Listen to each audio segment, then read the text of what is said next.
atropelou-me e esprojetou-me 20 metros. Eu acordei logo na altura no sítio do acidente e disse, eu não estou a sentir as pernas.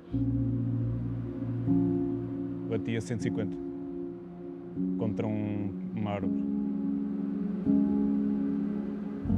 Quando eu acordei, apercebi-me que as minhas pernas não davam sinal de vida.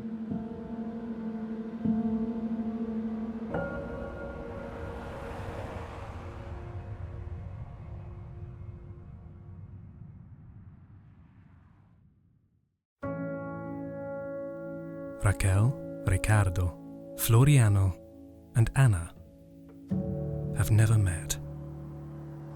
However, the four are part of a group of Portuguese people whose lives were changed by a traffic accident. Different accidents, different consequences. In common, the fact that they all saw their dreams fall apart and the need to change their lives as they knew them before. Foi dia 25 de novembro de 2005. Fui atropelada numa passadeira que originou num traumatismo craniano encefálico. A Raquel ia ao cinema com os amigos, perto de casa.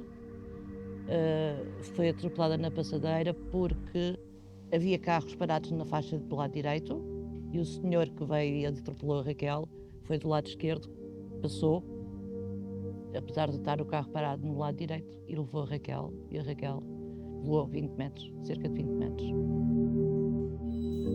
Vinhamos todos da praia num domingo com uma série de amigos, portanto uma série de carros em fila e ao fazer uma ultrapassagem numa estrada que estava em muito más condições, portanto o carro apanhou a berma e portanto ele capotou uma série de vezes. A viatura que tínhamos na altura ainda não tinha cintos na parte de trás. Só era obrigatório ainda os cintos na parte da frente. O carro não tinha sequer. Eu acordei logo na altura no sítio do acidente e na altura dei-me logo conta que algo não estaria igual, digamos assim. E por acaso fiz essa referência logo à pessoa que estava comigo e disse, Celeste, eu não estou a sentir as pernas. A história do meu acidente foi no dia de Páscoa, estávamos no almoço de família. Não sei porquê nem por que razão, peguei na moto do meu cunhado numa de ir dar uma volta e a volta foi tão grande que só voltei a casa passado 5 meses. Tive o acidente sozinho, despiste na moto e fiquei paraplégico. Bati a 150 contra uma árvore. Foi dia 15 de agosto de 2021, por volta das 2 da manhã. Estava numa estrada sem iluminação, eu já ia a uma velocidade bastante alta e era um cruzamento no final ao qual eu não me apercebi e lá no final da reta tive um embate. O acidente foi ele sozinho. Nem ele levava ninguém na moto, nem foi contra ninguém, foi literalmente ele sozinho.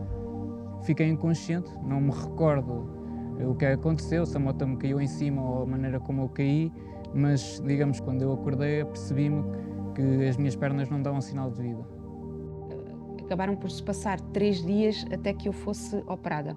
Portanto, durante esses 3 dias eu fui percebendo que aquilo que tinha sentido no momento em que acordei no sítio do acidente, nada tinha mudado. Claro que ainda sem a consciência total daquilo que eram as consequências, não é? Porque lá está, só tinha 12 anos. O Ricardo telefonou-me às 6h30 da manhã e disse que tinha tido um acidente. Queixou-se logo das pernas. Portanto, isto foi logo que eu soube que alguma coisa se passaria realmente com a coluna. Tentámos vir o mais rápido possível para cima, em contacto sempre com a polícia e com os bombeiros, que não o encontravam. A aflição foi realmente, estas horas, sem sabermos se estaria vivo ou não, que é mesmo isto, e como é que ele estaria realmente fisicamente e psicologicamente.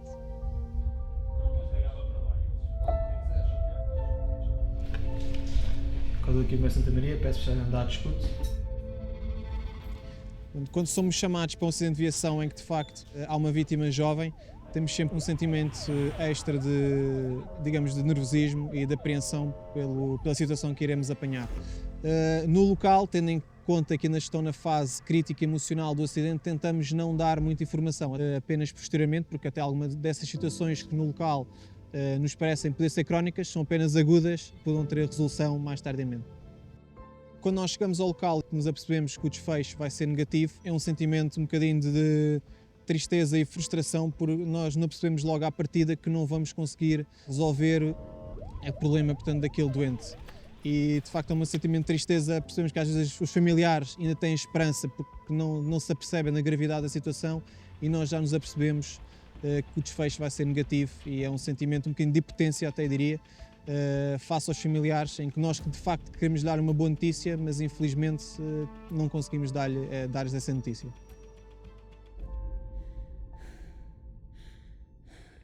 Eu lembro-me, ainda na altura do acidente, de ter visto passar a minha mãe, na altura ainda à procura da minha irmã, porque a minha irmã foi a que foi lançada para mais longe, numa situação destas. Com responsabilidade ou sem responsabilidade, eu não quero imaginar o que é para um condutor saber que levava um carro nas mãos e que, de alguma forma, provoca um acidente, não é? Ou está envolvido num acidente. Sendo mãe, então, há de ser com certeza ainda mais complicado. Estive em coma, mas o meu coma foi gradual. Nessa altura, quem esteve comigo numa parte em que eu acordei foi a minha mãe. Foi a minha mãe que me explicou o que me tinha acontecido. Eu cheguei no dia a seguir, ela estava em coma profundo, portanto estava ligada às máquinas. Quando depois ela começou a conseguir respirar, entrou num coma vigilante. E quando ela bastante mais tarde, ela começou a perceber que estava no hospital. E porquê que estava no hospital? E eu resolvi dizer-lhe o que é que tinha acontecido. Nessa altura ela ouviu, mas não se apercebeu do impacto real do que é que lhe tinha acontecido. Portanto, quais as consequências reais do que iria afetar na vida futura. The consequences of a traumatic brain injury are unpredictable. In this type of injury, healthcare teams deal with the uncertainty. Everything is unknown, and no one can predict what the outcome of each situation will be. Basicamente, quase todas as funções corporais podem ficar afetadas depois de um traumatismo crânioencefálico. Podemos ter sequelas muito graves, a pessoa pode ficar numa situação que denominamos estado vegetativo. Em estado vegetativo, a pessoa não tem qualquer tipo de percepção nem interação com o mundo que a rodeia. O estado a seguir é o estado que chamamos de consciência mínima, em que existe alguma forma de interação com o meio que a rodeia, portanto a pessoa já evidencia algum grau de consciência, pode dirigir o olhar quando chamada ou apresentar algum sinal de que reconhece alguém. A recuperação dos doentes com traumatismo crânioencefálico é muito imprevisível e temos doentes que às vezes um ano depois do traumatismo têm saltos qualitativos incríveis e inesperados, portanto o nosso prognóstico e a nossa perspectiva para os doentes com traumatismo crânioencefálico é sempre muito difícil de estabelecer. É todo um espectro de alterações e que são mais ou menos graves consoante a extensão do traumatismo e a região do cérebro que é atingida. Gradualmente a Raquel foi-se apercebendo, mais até pelas dificuldades, qual era o problema de ter sido atropelada. Tanto que ela dizia muitas vezes: porquê é que não me deixaram morrer? O que é que foi feito daquele filho da mãe que me fez isto? Porquê é que ele não foi castigado? Eu só tenho alguma memória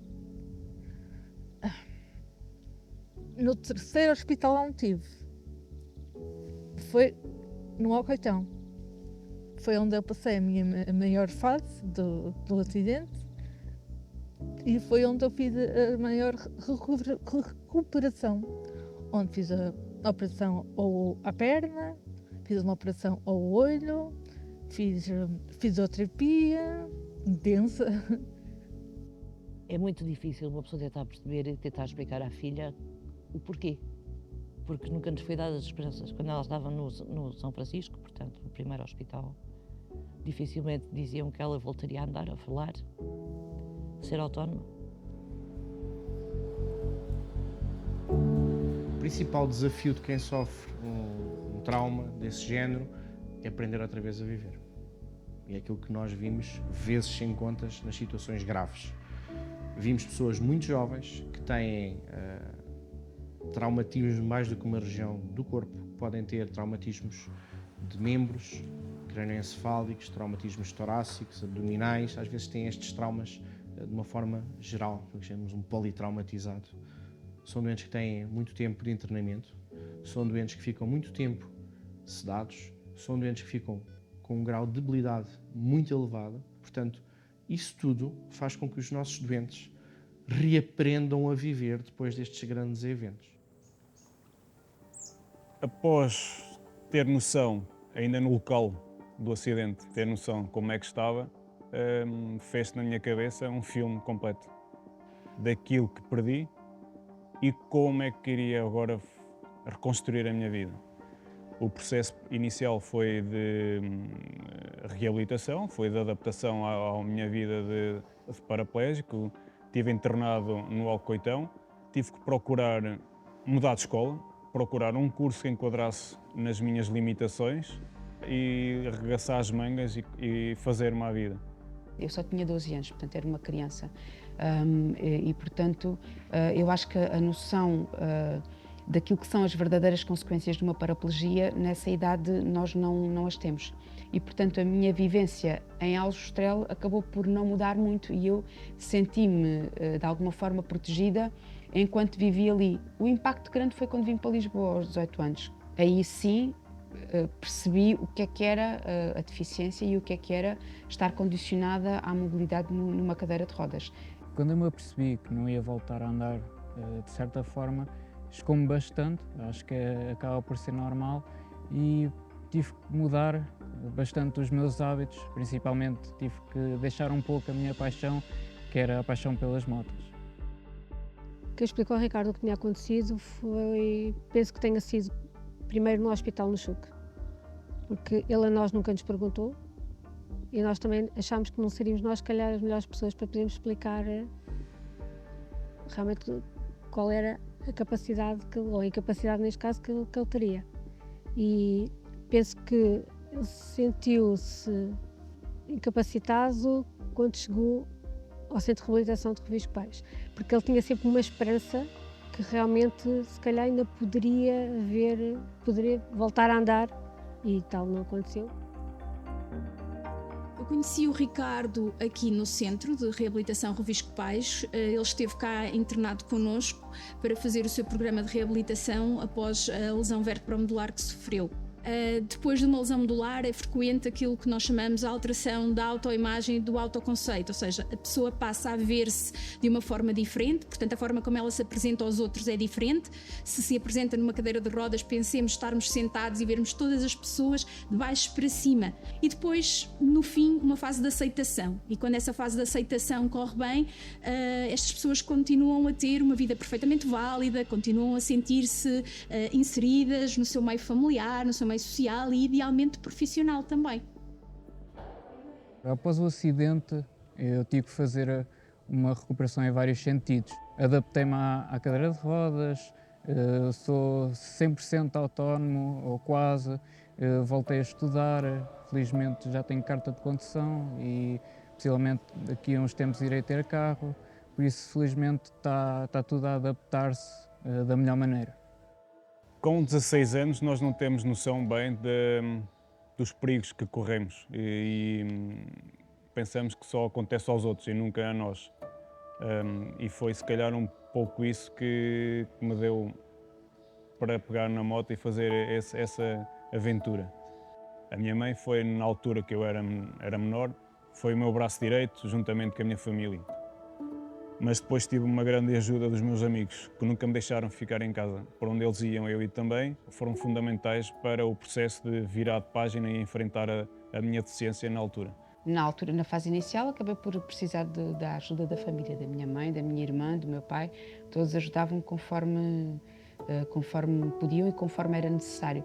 E na altura, posso dizer que a minha reabilitação acho eu, olhando agora para trás e com os conhecimentos que tenho, não foi de facto das melhores. Tudo aquilo que eu faço hoje em dia e que faço sozinha, fui aprendendo ao longo dos anos a desenrascar-me, digamos assim. O que ficou pior na minha situação e no meu acidente foi a minha memória e algumas lesões no corpo e na cabeça. A minha maior vitória foi o poder andar, o poder falar, o poder fazer uma série de coisas que eu pensava que nunca ia conseguir fazer e faço autonomamente. A minha família é que me apoiou imenso quando foi o meu acidente. O meu tio Zé, o meu tio Rui e os meus pais, claro. Antes do acidente, eu não dava tanto valor à vida, mesmo tendo mais aptidões físicas, e hoje em dia, parecendo que não, eu dou muito mais valor à vida, dado o que aconteceu. Tento ocupar o tempo com os meus amigos, com a minha família e, de certa forma, tentar focar-me ao máximo nos estudos. O desporto é importantíssimo para mim. Alivia-me a cabeça, faço aquilo que gosto e é um hobby e é uma fisioterapia. Integrei o Clube Infante Montemor, a equipa de canoagem, em que foi também um desafio para eles e um desafio para mim porque eu nunca tive contacto com o meio aquático. Diariamente preciso de ajuda, neste caso, por exemplo, aqui para meter a embarcação na água e tirar, preciso sempre de ajuda. Eu tenho os meus colegas, tenho a minha esposa, tenho a minha treinadora, que ajuda-me sempre a meter e a tirar o barco. No dia-a-dia, a minha deslocação para o trabalho e etc, não tenho ajuda, não necessito, sou autónomo. Conheci o Floriano num baile, num grupo de amigos. Eu apaixonei-me por ele, pelo que ele é, e foi espontâneo. Nós não contamos apaixonar-nos por uma pessoa que tem limitações. Tudo na vida é adaptável e, no caso dele, tudo se realiza, qualquer coisa que seja um obstáculo deixa de ser, portanto não tenham medo de se apaixonar. Conquistei tudo o que tenho numa cadeira de rodas. Se é bom ou mau, é mau. Numa cadeira de rodas é muito mau, mas é bom porque sou o exemplo e consegui conquistar aquilo que muitas pessoas ditas normais não têm. The latest provisional data available for 2022 shows that there were 34,275 road accidents in Portugal. As a result, 473 people lost their lives and 2,436 were seriously injured. Pedestrian accidents, collisions, crashes. People like Raquel, Ricardo, Floriano and Anna. But what can we do to reduce these numbers? Em primeiro lugar, é preciso que todos sejamos conscientes que a segurança rodoviária, ou melhor, a falta de segurança rodoviária, a sinistralidade rodoviária, é a principal causa de morte no mundo inteiro entre os 5 e os 29 anos. As causas da sinistralidade, dos acidentes, normalmente estão relacionados com o comportamento dos condutores. A velocidade, por exemplo, é, eu diria que, a mãe de todos os problemas.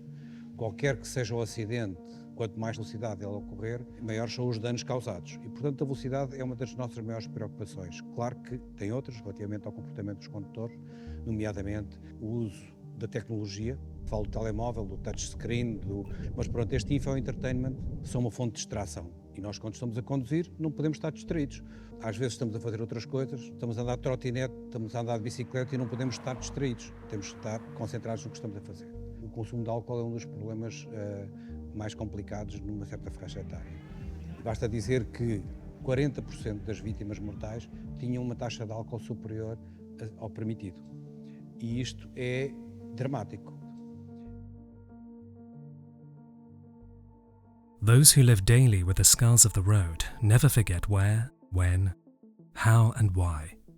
Many wish they could turn back time and change the moment they decided to take a risk. Others simply wish they hadn't become victims of circumstances. In common, all of them agree that it's urgent to make roads safer and adopt a more conscious attitude. Because we're made of flesh and bone, because we're mortal, and because it doesn't only happen to others. The road marks are real. Quando forem pegar num carro ou numa moto, ou seja em que veículo for, pensem primeiro que se acontecer alguma coisa, não é só a vocês que custa, é principalmente também à família e aos amigos que acabam por ficar destruídos por dentro. Se estiverem alterados de alguma maneira, seja a nível de estupefaciente, a nível de álcool ou mesmo só apenas a nível emocional, simplesmente tentem não pegar em nenhum veículo.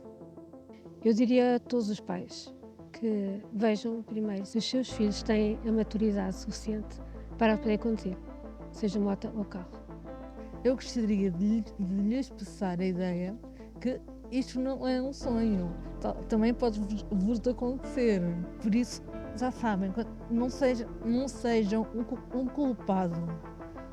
Eu digo aos pais e digo aos filhos, é difícil, é uma batalha que nunca mais vai acabar, mesmo que eles cresçam, mesmo que eles aparentemente se tornem independentes, é uma preocupação que fica para toda a vida.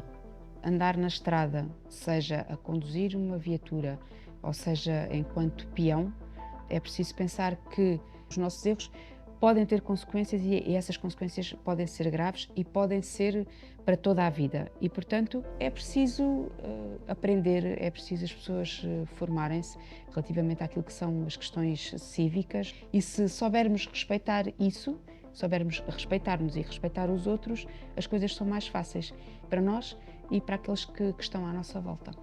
Quando se conduz, não consumir nem álcool nem drogas. O perigo está sempre à espreita. A qualquer momento acontece-nos a nós.